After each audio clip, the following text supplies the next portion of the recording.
সদ্য প্রয়াত সৈয়দ মঞ্জুরুল ইসলাম স্মরণে এক সভা অনুষ্ঠিত হয়েছে।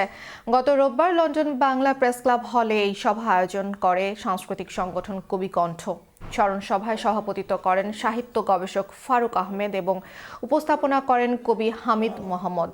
সভায় সৈয়দ মঞ্জুরুল ইসলামের প্রতি শ্রদ্ধা জানিয়ে স্মৃতিচারণমূলক বক্তব্য রাখেন বীর মুক্তিযোদ্ধা আবু মুসা হাসান, সহপাঠী ও বাল্যবন্ধু ফরহাদ চৌধুরী, মোহাম্মদ কামরুজ্জামান, দেওয়ান গৌস সুলতান, লন্ডন বাংলা প্রেস ক্লাবের সাবেক সভাপতি মোহাম্মদ এমদাদুল হক চৌধুরী, কবি দিলু নাসের, কবি নোমান আহমেদ, কবি শাহ শামীম আহমেদ, কবি এ.কে.এম আবদুল্লাহ, কবি হিলাল সাইফ ও সংস্কৃতি কর্মী শহীদ আলী।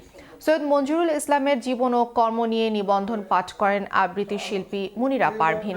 এছাড়া সৈয়দ মঞ্জুরুল ইসলামের প্রদত্ত শেষ বক্তৃতার মূল্যবান কিছু কথা পাঠ করে সাংবাদিক তবারক উল ইসলাম। উল্লেখ্য, গত 10 অক্টোবর বিশিষ্ট শিক্ষাবিদ, ঢাকা বিশ্ববিদ্যালয়ের ইংরেজি বিভাগের সাবেক শিক্ষক সৈয়দ মঞ্জুরুল ইসলাম হার্ট অ্যাটাকে মৃত্যুবরণ করেন।